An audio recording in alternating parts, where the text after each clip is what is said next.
What is up, Lock Talk family? It's your boy Jason. I'm back after a 2-week break. We're back on YouTube. Let's go break down this amazing game between the Chargers and the Ravens. Monday Night Football, man. Money making Mondays. And let's go talk about it. Just to recap, since I've been gone, I've had an amazing month so far, but the last 2 days have absolutely smacked me in basketball. And also I didn't have a great day. And then if I went 2-3 in football last night, that's the game my butt smacked in NBA. But it happens, man. It's part of the game. Let's go bounce back this week. It's Thanksgiving. It's a holiday week. And we got a great Monday Night Football game here. And so if you guys are interested and want to see me keep on dropping these gems, hit that subscribe button. Leave a comment for the YouTube algorithm. It really helps me out. Push more videos out to you guys so you guys can continue to get all these plays just like this, man. So let's go straight into it, man. Baltimore Ravens against the Chargers. This will be an amazing game, man. To start off, we have an over-under of 50.5 and then a spread of 2.5. So below that key number of 3. So very interested to see. I will say this, in my opinion, the Chargers have been super underrated all year. 7-3 on the season. I don't think people even know how good they've been doing. Justin Herbert's really been leading this team. But let's go talk about it, man.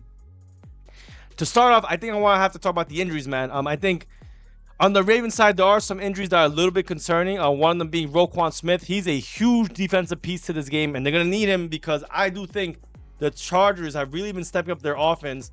And Justin Herbert, in my opinion, is probably the hottest quarterback in the league right now.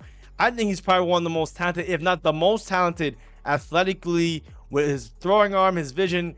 We'll find out today if that continues, but very big injury if Roquan Smith is officially out. There have a few other guys that are out, but I think he's the main guy that's really key in this game. Other than that, man, I will also say on the Chargers side, they're not free of injuries as well. They have one big injury that's a pretty big one in Denzel Perryman, big linebacker for this game. It's going to be a huge one. Asante Samuel has been big for them as well, but Perryman is big, man. Him being out, they're definitely going to need him in this game. As you guys probably already know, the Ravens have an insane offensive presence. Derrick Henry, Zay Flowers, and of course the man himself, Lamar Jackson. So him being out will be huge in this game because they're going to need him, man. The one thing I will say is the Chargers, probably the beginning of the season, they had one of the best defenses. That's kind of been creeping down, and it's even been creeping down against teams that, in my opinion, aren't that competitive. So if we take a look at the Chargers' strength of schedule, I mean, besides this Bengals game where, I mean, they have a really, really good offense. I mean, they allowed 27 points on them. They did win. They blew them out 34-27. So they not only won, they covered in easy fashion. Tennessee actually did pretty good too. I mean, if you take a look at the rushing yards allowed, I mean, Tennessee was still able to do that. They don't really have a rushing game. They don't really have a good offensive line. Cleveland didn't put too much, but I mean, Cleveland hasn't really done too well besides that last game on Monday in the divisional game. And New Orleans didn't do too much either. But I don't think, I believe in this game, there was a lot of guys were still injured. So not too much to really talk about there. I mean, Chargers, however, on paper, they do have good defense, but they will be missing Perriman, who has been a key defensive player. On the Ravens side, we did talk about the injuries. I mean, they have not been playing that great, I guess. I mean, just take a look at the game. Cincinnati, I mean, can't believe they even came back, or this game even ended up being close, but they did allow 34 points from Cincinnati. Pittsburgh, they ended up losing this game, but I mean, hey, Pittsburgh just got the job done. Their defense was able to stop them, really limit the opportunities, limited Derrick Henry, and they did destroy Denver. They lost to Cleveland outright. We were on Cleveland that game. We're on Pittsburgh that game against the Ravens. So, I mean, I've been able to read this game fairly well, but I do think, obviously, the Chargers will get their offense off. I mean, they've been getting it done against pretty tough teams, in my opinion. I mean, just take a look. I mean, Cleveland has a pretty decent defense. Same thing with New Orleans. They have a pretty okay defense, but not against the pass. We'll see. With Roquan Smith being out, it's going to be huge. And honestly, this line has been moving all day at 3. Now under that key line of 2.5. I believe you could probably get 3s in some places. Let's take a look. So where can I get a 3?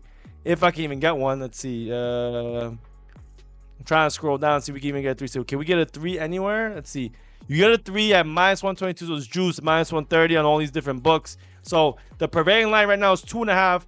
So I imagine a lot of people are going to be on the Ravens money line, or because as you see right now, most of the bets, most of the public money, a lot of everyone's all over the Ravens at this 2.5 number, which I guess makes sense, man. The line's been getting beat down from 3 to 2.5, below that key number. So I mean, whether you bet the money line or 2.5, I mean, I get it if you like the Ravens in this matchup. Speaking about the total though, the total is huge, man. 50.5. You don't really see that anymore in primetime games. Usually primetime, especially last year, was a huge thing. So, but I do get it though. I think both teams will be able to get off their passing games off. I don't know if they're going to be running too much. I mean, I imagine the Ravens will run, even though both teams have been historically known for their slow pace. I mean, their offense has been absolutely popping off. I do think there's some mismatches for the Chargers and their passing game against the Ravens, who have been a really, really weak passing defense so far this season. And then the Ravens, I think they're going to be able to get the job done, especially without Perriman. But I will say this, man. The one thing I do think the Chargers were able to kind of limit the Bengals offense, who are very high powered. We'll see if they can do it again against this Ravens team. In terms of like what I'm trying to look at this game, just to cut to the chase, I do think this game is very prone to high scoring, even though this total is so high. I tried to look at different ways to play, but just given how terrible the Ravens defense has been playing on the road, I do think the Chargers will be able to get their offense off. The big thing is, will the Chargers be able to stop anything on the Ravens? And I think they might be able to, but I think still the Ravens will be able to get their points off, be able to use guys like Derrick Henry, Zay Flowers, Lamar, be able to run on this team. I mean, if you take a look at some of the matchup numbers, defensive wise, I mean, Chargers have been really good against scoring, but I mean, look at the Ravens, man. They've been one of the top teams in red zone efficiency scoring, and I think they will get the ball down the field and have chances. Whether the Chargers will be able to stop or not, I think their weaker strength of schedule, besides that Bengals game, is going to be maybe a little bit vulnerable. So I do lean over on this game. In terms of a side on this game, it's tough, man. I do want to lean the Chargers, especially if you could get a 3. If we get the 3 on this game, I'm all in on the Chargers. I think the Chargers can possibly win this game outright. I think the Chargers defense, even without Perriman, they do have a chance to possibly stop this Ravens. I don't know. The Ravens kind of been in a little bit of a slump, to be honest. But they did stop this Bengals game, the Bengals team. So that gives me a little bit of confidence. But I think I'm probably going to lean more on the over. I think both teams have a lot of offensive power, and both sides have defensive weaknesses and injuries that could lead to some big chances. Again, Herbert's form has been absolutely insane, and Baltimore's secondary has been extremely vulnerable overall this season. But in terms of a side, man, if we get the 3, I'm leaning Chargers. But right now, 2.5, I guess I lean with the Ravens. But obviously, stick with me. Go look at that pinned comment. I really do think that this game will be a very close nail biter. Lean the over and the Chargers. But if you guys will have any questions, want to drop into premium, hit that pinned comment down below. I put a very special discount for anyone who's been supporting us in this YouTube journey. And let's get straight into it, guys. If you have any questions, let me know. I'll see y'all in the next one.